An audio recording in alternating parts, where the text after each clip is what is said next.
Hi guys, welcome to another episode of Sonic Discovery. I am your host, David Correa, and on this one, we're going to be covering the soundtrack to Black Panther, MGMT, and Hookworms. Well guys, welcome to another show.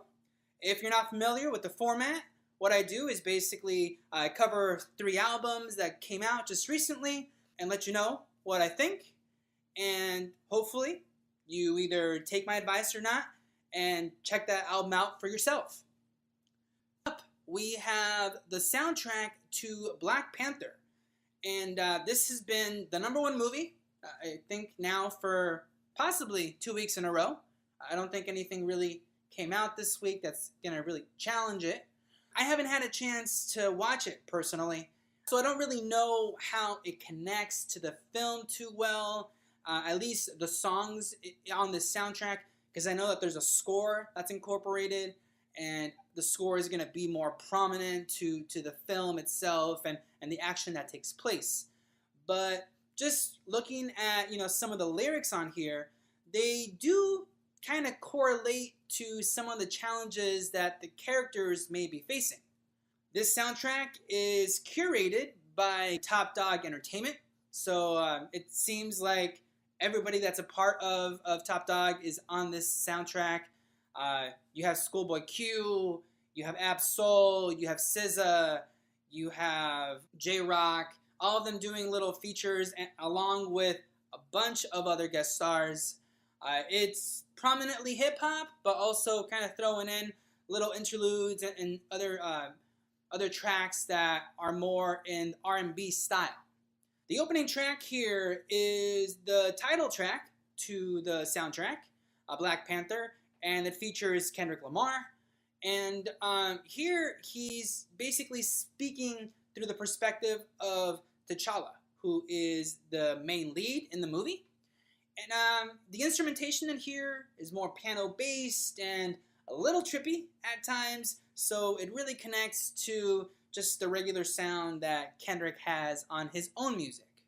Next up, we have one of the singles released from the soundtrack, All the Stars, which features Kendrick Lamar and SZA, and both of them here are laying down their own verse, and SZA is doing the hook, and to me, that was the best part, because neither one of their verses were, really giving us any different here. And lyrically, they're hinting at talking about people that are dishonest. Next up, though, we have X, which I especially enjoyed. This is a track that features Kendrick, Schoolboy Q, 2 Chainz, and Saudi. This is much more of a banging track. And here they're talking about ready to face any challenger that comes their way. On every one of their verses, they're kind of showing a bit of their dominance. Next, we go more into the light pop R&B of The Ways, which has vocals from Khaled and Swali from the group Ray Shremmer. Both of the guys here provide some pretty good vocals as they're talking about their desire to be with a girl that has a little bit more to give.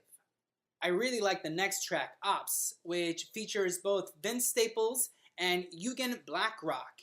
This track has a quicker beat and a really deep rumble, which kind of gives you the feeling, that they're ready for battle. Lyrically, that's kind of what they're talking about. Just, the opposition is there and they're ready to take them on full force. On the next track, we slow it down with I Am, which features vocals from Georgia Smith. And here we get a steady groove and more of a prominent guitar. Here she repeats the line, "When you know what you got, sacrifice ain't that hard." Paramedic has more of a chill beat, but it does feature the group SOBXRBE, which is a collective, so it has different members providing verses on here, and all of their verses are much more aggressive. On here they say that once they're finished with that guy, he's gonna need a paramedic. Bloody Waters features Ab-Soul, Anderson .Paak, and James Blake, along with Kendrick providing vocals throughout the song. This I especially like the production on. It sounds like a bunch of little water droplets, and they're also utilize the wood block very effectively. This one is where it kind of starts to shift because it talks about the resistance now making a move and challenging our heroes. King's Dead is another track that it has more of a banging beat, and this features contributions from J-Rock, Kendrick himself, Future, and James Blake. Each one of the guys delivers a nice verse. The only one that's a bit questionable is Future, when he has this little section where he goes into like a higher register. It's like it's a little weird. So I don't really know what he's doing there. Trying out something different that isn't really working for me. Here they're kind of talking as they are the opposition, and especially in the last section when it switches into an entirely different beat, much faster and aggressive, and Kendrick plays the role of Killmonger, which is the big baddie of the movie.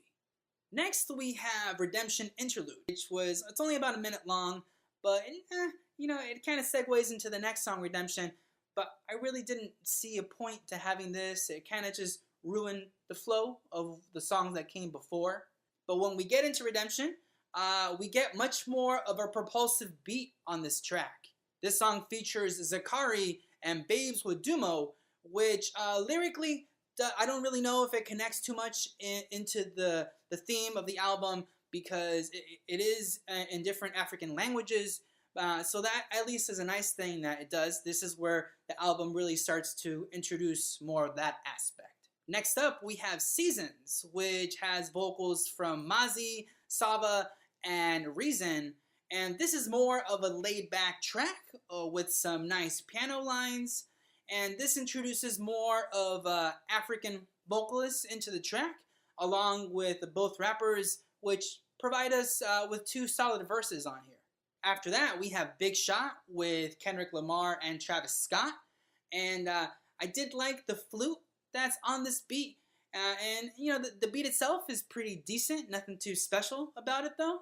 And on here, they're talking more about their dominance. So kind of a little misstep in my mind. And then the album closes on a solid track, Pray For Me, which features Kendrick and The Weeknd. And this had a more propulsive beat too, also incorporating some nice African chanting into it. This one is talking about the burden that heroes have to face. Overall, I thought it segued pretty well. I thought that, Kendrick was definitely on here a lot of the time and didn't really provide us with great verses, more just kind of like a ringleader leading the tracks along and providing a lot of hooks and little background vocals. And everyone else that starred on this album did a pretty alright job. I ended up giving this album a 7.5 out of 10. So it's pretty good. And definitely, if you have watched the movie or even if you haven't, I think it's a good accompaniment to the film itself. Next up, we have the fourth release from MGMT. This is called Little Dark Age. So the guys, both Ben and Andrew, they rose to fame when they released their debut album, Oracular Spectacular, which contained a lot of hits. It had Kids, Time to Pretend, Electric Feel, songs that definitely surpassed the album itself in popularity.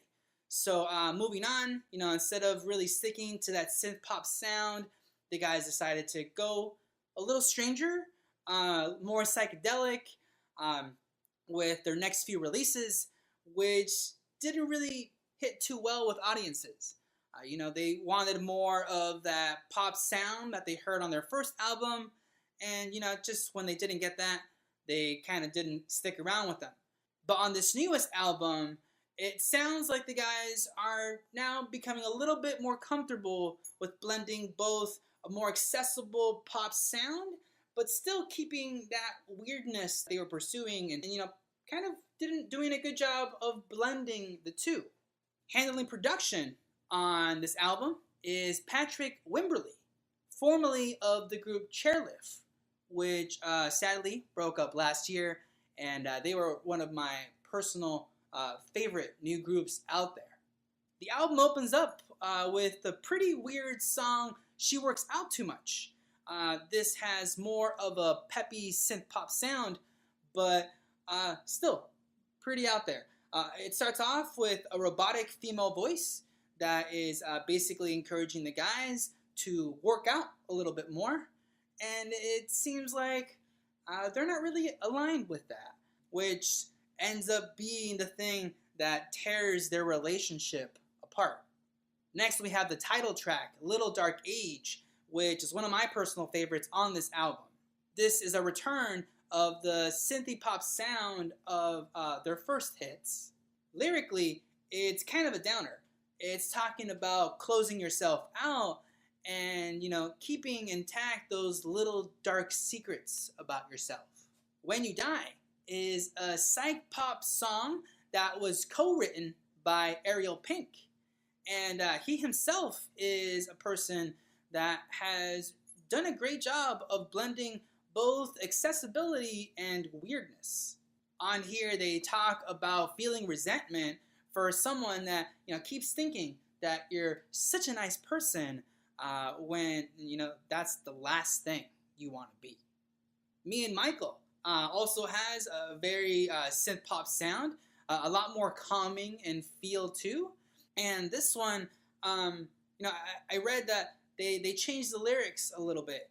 Instead of me and Michael, it was supposed to be me and my girl, but they thought that was a little too boring, and they wanted to confuse the audience a little bit, so they changed it to me and Michael, and basically just this love story that's very ambiguous. Next, we have a really great song, Test Lamp, which stands for Time Spent Looking at My Phone, which, as it says in the title, is all about our obsession with phones and just, we can't stop looking at them and all the time that we end up wasting by doing that. This one had a nice groove to it and really cool instrumentation throughout. I especially like the quick little acoustic guitar that comes in on the bridge.